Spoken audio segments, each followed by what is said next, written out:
শাস্তি হবে। তোমাদের সাথে আমার কিছু কথা আছে। हमारा डॉक्टर दिखाने का बारी है क्योंकि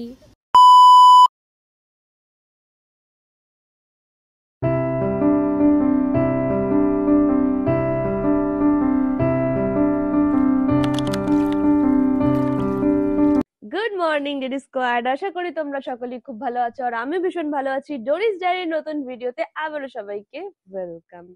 তোমরা হয়তো অনেকেই গতকালের ভিডিওটা দেখেছো আর গতকালের ভিডিওটা দেখার পর তোমরা অনেকেই কমেন্ট করেছো যে মা কেমন আছে। ইভেন যেই ছোট ছোট বাচ্চা বাচ্চা সাবস্ক্রাইবার দুটো আমার সঙ্গে দেখা করতে এসেছিল, subscriber in the sense daddy squad, দুটো ডেডি স্কোয়াড যে আমার সঙ্গে দেখা করতে এসেছিল, ওরা অনেক ছোট। একজন মাধ্যমিক দেবে আর একজন উচ্চ মাধ্যমিকের ফার্স্ট ইয়ার, অনেক ছোট, ওদের মনে অনেক কথা জমেছিল। ওরা আমাকে অনেক কথা শেয়ার করেছে, অনেক মানে আর কি।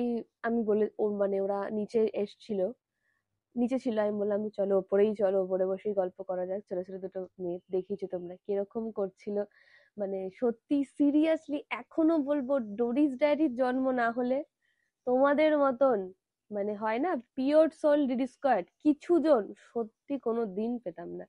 মানে অনেকে ভিডিও করে, অনেকে ব্লগ বানায়, আমি দেখেছি, কিন্তু এই যে কারোর হয়ে কারোর সাথে ফাইট করা, এই বিষয়টা হয়তো খুব অল্প জনের মানুষের সাথে হয়ে থাকে।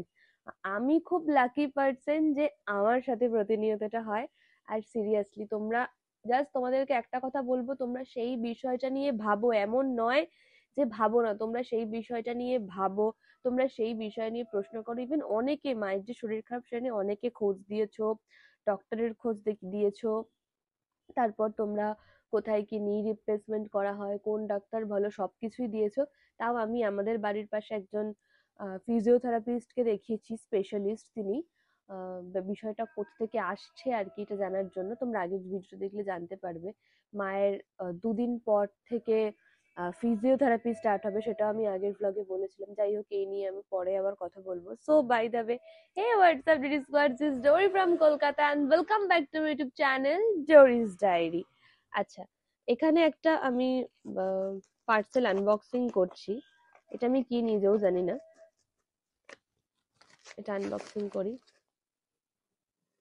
আচ্ছা আচ্ছা আচ্ছা, বুঝতে পেরেছি এটা কি। এটা হচ্ছে আমাদেরই মানে মডেলিং ইন্ডাস্ট্রিতে একটা দিদি আছে, তো ওই দিদিটা এখন খুব ভালো নেল আর্টিস্ট। তো ওই দিদিটাই আমাকে পাঠিয়েছে, ওই প্রেস অন নেলস হয়, প্রেস অন নেলস পাঠিয়েছে, বলছিল তুই ইউজ করে দেখবি। আর আমার যা এখন নখের অবস্থা, নেলসও নেই। তোমরা তো যারা আমাকে অনেক আগে থেকে দেখেছো তারা তোমরা জানো যে আমি নেল বড় করি, নিজের নখই আমার বড় হয়, আমার আর্টিফিশিয়াল নখের কোনো প্রয়োজন পড়ে না। কিন্তু আর্টিফিশিয়াল নখের কোনো প্রয়োজন পড়ে না, কিন্তু এখন আমার নখের হালাত খুব বাজে, তো সেই কারণে আমি মানে আমাকে নেলস করতে যেতে হবে। বাট এটা প্রেস অন নেলস। আচ্ছা, এটা কিউট একটা কানের, একটা নেলের সবকিছু, মানে সবকিছু মানে হচ্ছে ওই ঘষে আর কি, বাফার না কি বলে ওটা। আর এই দুটো প্রেস অন নেলস, দেখো কি কিউট। যাই হোক, আজকের ভিডিওটা কি হতে চলেছে আমি নিজেও জানি না, কারণ কাল তো সুনীর ফ্ল্যাটে রান্না করে রাখা আছে, ও এখন বেরিয়ে যাবে, হয়তো ওর ফ্ল্যাটে যাবে। যাই হোক, কি হবে না হবে সেটা অবশ্যই তোমাদেরকে আপডেট দেব। আর তোমাদের রেগুলার লং ব্লগ কেমন লাগছে অবশ্যই কিন্তু জানিও।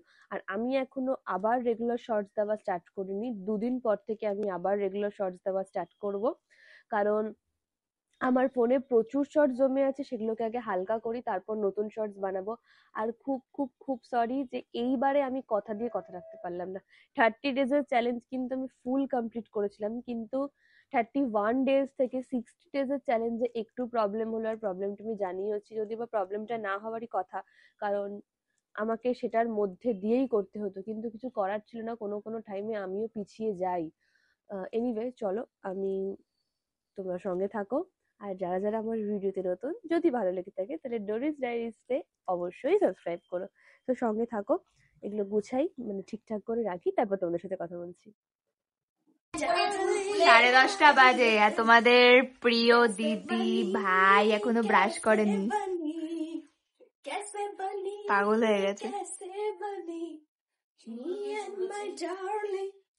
ব্রাশও করেনি, যেতেও পারছি না আমি আমার বাড়িতে,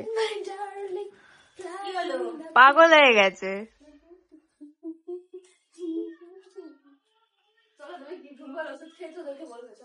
কোনো ভুলভাল ওষুধ খাইনি, আমার ব্যথা রিলিফ করার জন্য আমি খালি ভাজিকে কোথার থেকে ব্যথা ভালো হবে তার জন্য আমি করেছি। কোনোদিনই হ্যাঁ ধ্বংস। হ্যাঁ ধ্বংস না গো। সকাল সকাল আমার অ্যাকাউন্ট থেকে কে টাকা কেটে নিয়েছে জানি না, তারপরে আমি এরকম ছিল। কি টাকা কেটে নিল? এসে দেখ ব্যাংকে যা বইটা নিয়ে। ওকে নতুন রেসিপি শেখাচ্ছি, ছাতু কি করে বানায়, খুব ইম্পর্টেন্ট একটা রেসিপি। কি করে বানায়? আমি বললাম অনেক সহজ, আমি জানি কি করে বানায়, বলতে তুই জানিস না। নজর লেগেছে আমার। বলো কি করে বানায়, বলো। এই বল কি করে বানায়। এই তো জল দিবি, তার মধ্যে ছাতু দিবি, নুন আর চিনি, সিম্পল। তুই এটাও জানিস না? তা আমি তো এটাই জানি। দেখ তো। কিছু না, আমাকে জাস্ট ডেকে এনে অপমান করলো।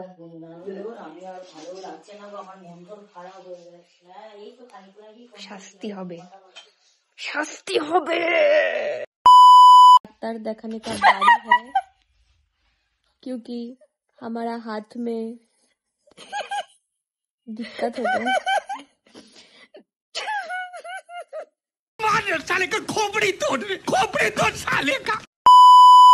আমার আজকে ডাক্তার দেখাতে যাব, নাম লিখিয়ে দিল মা।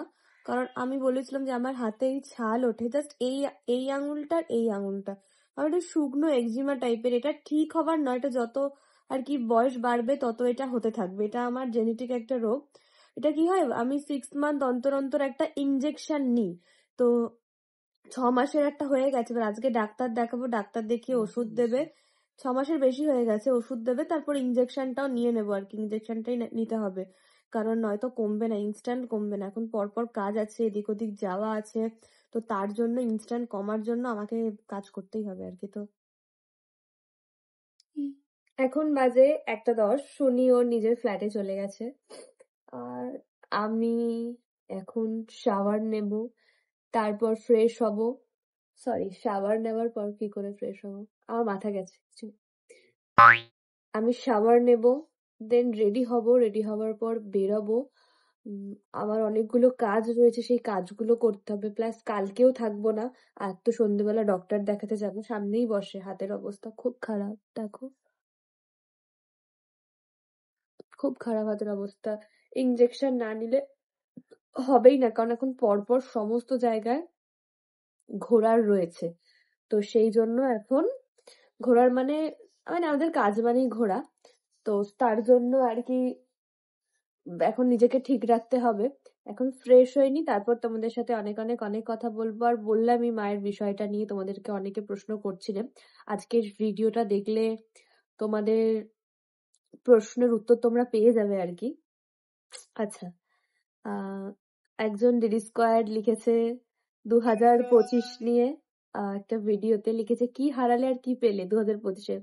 ওই ডিডি স্কোয়াডটা লিখেছে আমাকে মেনশন করে যে হারানোর কিছু নেই, তবে 25th ফেব্রুয়ারি খুব খুব খুব ভালো একজন মানুষকে পেয়েছি, যে কিনা সবাইকে ভালো রাখে এবং সবার থেকে বেশি আলাদা। আমি জানি না আমি কাকে ভালো রাখতে পারি আর কাকে ভালো রাখতে পারি না। শুধু এইটুকু মন থেকে চাই যে আমি কথা বলি বা আমার যত কিছু কোনোটাই লোক দেখানো নয়, যেটা আমার মনে আসে সেটাই আমি বলি, সেটাই আমার বলতে ভালো লাগে। এক্সট্রা করে বাড়িয়ে বা দেখানোর কিছু নেই। যেটা হতে থাকবে সেটাই তোমাদেরকে দেখাবো, যেটা হয়ে এসছে সেটা তোমরা দেখবে, ব্যাস। এর থেকে বেশি কিছু নেই। আর যেটা করি সেটা আমি মন থেকেই করি। ওই লোকে কি বলবে বা কে কি আর কি ভাববে ও নিয়ে আমি কোনোদিনই ভাবি না, কারণ ওগুলো আমাকে ছুতেও পারে না। ওসব ফালতু জিনিস আমাকে ছুতেও পারে না, আর কখনো ছুতে পারবেও না। তো আমি এখন যাবো ফ্রেশ হতে। আমি তখন কান্না করছিলাম, কেন জানো? আমার অ্যাকাউন্টে টাকা কেটে নিয়েছে বাজে ভাবে, আমি জানিও না সেটা কিভাবে কেটে নিয়েছে। আমাকে হিস্ট্রি চেক করতে হবে, তারপর জানতে পারবো। যাই হোক, তোমরা সঙ্গে থাকো, তোমরা তো অলওয়েজ সঙ্গেই থাকো। আমি ফ্রেশ হই, বেরোই, তারপর কথা বলছি। আমি একদম রেডি হয়ে গেছি, এখন বাজে 2:30। এবার আমি বেরোবো। ব্যাগে নিয়ে নিয়েছি প্রোডাক্ট গুলো, কারণ এর ভিডিও গুলো করতে হবে। আর আমি তো এখন মাইক ছাড়াই ভিডিও করি, শুধু ভয়েস ওভার দেওয়ার টাইমে এটা ইউজ করি। ভালো লাগে না, কারণ আইসোলেটটা দিলে সমস্ত ভয়েস গুলো চলে যায়, ঠিকই নয়েজ গুলো চলে যায়। তো যাই হোক, আমার এখান থেকে মোটামুটি 1.5 ঘন্টা মতন লাগবে যেতে। সো তোমরা সঙ্গে থাকো, সুনির ফ্ল্যাটে যাই, তারপর তোমাদের সাথে কথা বলছি। চলে এসেছি আমি র্যাপিডো করে, জাস্ট একটু আগে ঢুকলাম। আর এই যে মদনটার জন্য এগুলো নিয়ে এসেছিলাম, কিন্তু আমি খেতে শুরু করে দিয়েছি। আমাকে বলছে আমি তো সেজে গুজে কেন এসেছি। আমি কি সেজে গুজেছি? কোথায়? সেজেইছো আমি দেখতেই ভালো, সাজতে লাগে না। ঢং। ওর- ও আজকে একা রান্না করেছে, রান্না করাই ছিল, সেই রান্নাটার উপরে রান্নায় পাইন মেরেছে। কি মেরেছে, কি করেছিস বলো ওদেরকে। বল বল। কিছু করিনি, শুধু ভাতটা আর বাটি ভাজাটাকে মিক্স করে নুন দিয়ে এটাকে শুধু গরম করে একটু এরাম এরাম করেছি, কিছু করিনি। টেস্টি হয়েছে? সব খেয়ে নিয়েছি। সব ভাত খেয়ে নিয়েছিস? তারপর বাসন মেরেছিস? সব কটা? ডাস্টবিন ফেলেছিস? বাহ। জামা কাপড় কেচেছি, মেলে দিয়েছি। দেখি, যদি কোনো ছেলে থাকো তাহলে আমাকে কন্ট্যাক্ট করো, আমি ওর সাথে বিয়ে দেবো তার। আরে আমি নিজেই তো হাজবেন্ড মেটেরিয়াল। কোনোদিন না। কোনোদিনই কাল এই লাভ বাইট কেকটা ওই দুটো ডিডি স্কোয়াড এনেছিল, বলেছে আমরা দুজনকে ভাগ করে খেতে, আর এটা আমরা দুজন মিলে ভাগ করে খাচ্ছি। Happy birthday to me, No, advance no, no. Happy.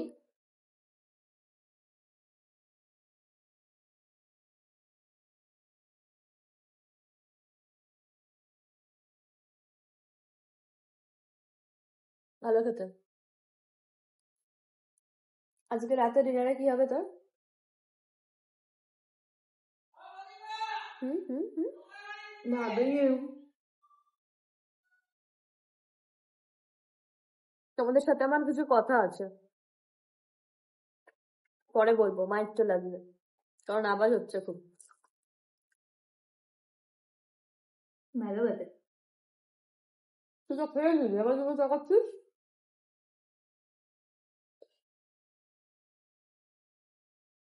অর্ধেক অর্ধেক বলেছিল তোরা, তো অর্ধেকটা খেয়ে নিবি। খেলো না, ওটা কি করে দেখবে? দেখলো তো, লাভটার দুটো মাঝখান থেকে ভাগ করলাম, যে তুই তো একটা পিস খেলি। তোমাদের তো মিষ্টি ঠিক না। নাম ছিল তার গুলবাহার। নে ভাই, গুড, নে গুড। একদম ঠিক আছে, এই আউটফিট হচ্ছে আউটফিট। মেয়েদের সবসময় একটা সোয়াগে থাকতে হয়, তাই না মা? আর এই যে মা উঠে দাঁড়াতে পেরেছে ওষুধ খেয়ে, ঠিক আছে। 10 দিনের মতন মোটামুটি ফিজিওথেরাপি করা হবে একজন স্পেশালিস্টকে দিয়ে, আর কি যেখানে ডক্টর দেখাতে গেছিলাম তাকে দিয়েই, যেহেতু সে ফিজিওথেরাপি স্পেশালিস্ট, ব্যাঙ্গালোর থেকে আর কি পাস আউট করেছে, ওনার মাস্টার্স ব্যাঙ্গালোর থেকে। এনিওয়ে, তো 10 দিন চেক করা হবে যে মায়ের পায়ের অবস্থা ফিজিওথেরাপি করে ঠিক আছে নাকি। যদি ঠিক থাকে তাহলে চলো ফিজিওথেরাপির ওপরই কন্টিনিউ করতে হবে, সাথে মেডিসিন।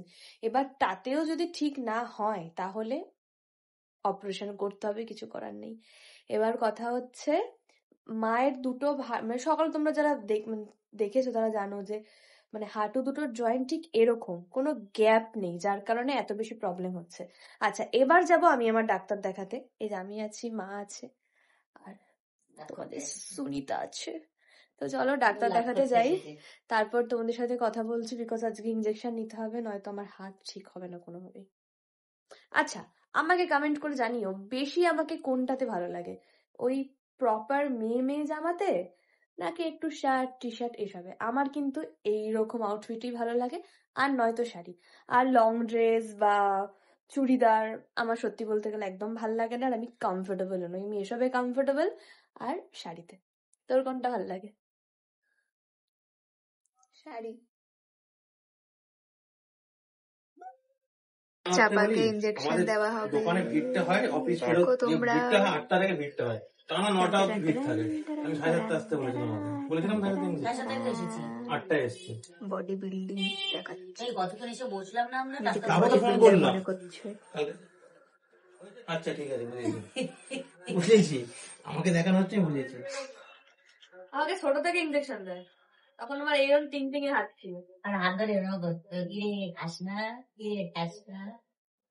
এখন খেতে এমনই হয়েছে, করতে মাংস কাটা যাবে না গো, হ্যাঁ না দিও না, রোগা হয়ে গেছে। মুখটা তো মিষ্টি আবার কি। কোনাতে বাহাতে না ডানাতে? না না বাহাতে।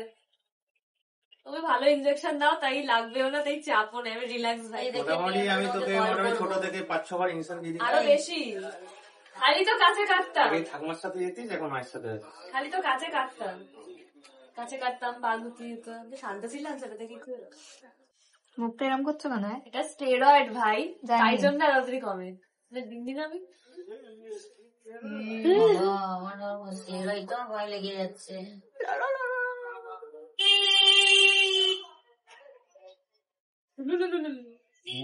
একটু লাগে না, মোর লাগতেও পারে, জানি না। লাগবে না, আমি আস্তে আস্তে দিই, খুব ভালো হবে। আজকে দেখেছি হালকা দোকানটা বন্ধ হবে। লেগেছে আজকে, আমি দিয়েছি। আমি কেসা লাগা? কেন বলতে লাগলো? হ্যাঁ হ্যাঁ, বসো দিচ্ছি। কেসা লাগা? আচ্ছা, মাংসটা খুব বাড়ি চলে এসেছি।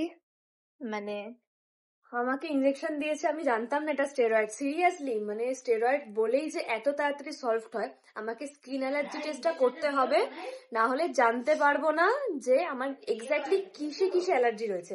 আর আজকে ইনজেকশন দিতে লেগেছে একটাই কারণ, কারণ আমার মাসেল তো শক্ত হয়ে গেছে, তো সেই কারণে একটু টিপে আর কি একটু স্পেস করে ইনজেকশনটা দিয়েছে টিপে, তো তার জন্যই হালকা লেগেছে। আর তাছাড়া প্রচুর ওষুধ দিয়েছে, মেডিসিন দিয়েছে। ভালো লাগছে আমার ঠাকুরদা, একটু কথা বলো। তো প্রচুর ওষুধ দিয়েছে, সেগুলো এখন খাবো। বাই দ্য ওয়ে, এর যে পরের ভিডিওটা আমি একটু পরে স্টার্ট করব, সেই ভিডিওটা কিন্তু অনেক বেশি হাস্যকর হতে চলেছে। সেটা কেন, সেটা নেক্সট ভিডিওটা দেখলেই জানতে পারবে। যাই হোক, আমি একটা ওষুধ নিয়ে নিয়েছি, আর বাকি ওষুধগুলো, এই ওষুধটা নিয়ে নিয়েছি, বাকি ওষুধগুলো সব খাওয়ার পরে রয়েছে। আর আমি স্কিন অ্যালার্জি টেস্টটা খুব তাড়াতাড়ি করে নেবো, নয়তো এই প্রতি মাস 6 মাস অন্তর অন্তর স্টেরয়েড নেওয়া ঠিক হবে না। এর আগে নিয়েছিলাম সুন্দরবন যাওয়ার আগে, এখন আবার নিচ্ছি, যেটা একদমই ঠিক হবে না। আমি স্কিন অ্যালার্জি টেস্টটা করিয়ে নেবো এর মধ্যে। আসলে কি হয় না, মানে সত্যি কথা, একদমই সত্যি কথা বলতে গেলে, ধরো আমার কাছে সমস্ত পেমেন্টের টাকা ঢুকলো, সেভিংস করলাম, ঘর ভাড়া, ইলেকট্রিক, মেনটেনেন্স, টুকটাক সংসারের খরচা নিজের জন্য করার পর না আর মনে হয় না যে করবো, থাক এটা পরের মাসে ঘর ভাড়াতে লেগে যাবে, এরকম একটা ব্যাপার মনে হয়। তো তার জন্য এতদিন আমার করানো হয়নি, বাট টু বি অনেস্ট, নিজেকে না যত্ন নিলে আমি ঘর ভাড়া করে দিতে পারবো না। যাই হোক, চলো ড্রিল স্কোয়াড, আজকের ভিডিওটা আমি এখানেই এন্ড করছি, কারণ এরপরের ভিডিওটা শুরু করতে গেলে আজকের ভিডিওর সঙ্গে জয়েন করলে চলবে না। তো সেই জন্য আমি ওই ভিডিওটা, মানে নেক্সট ভিডিওটা নেক্সট টাইমে শুরু করবো। তো তোমরা সঙ্গে থাকো, দেন তোমাদের সাথে কথা বলছি।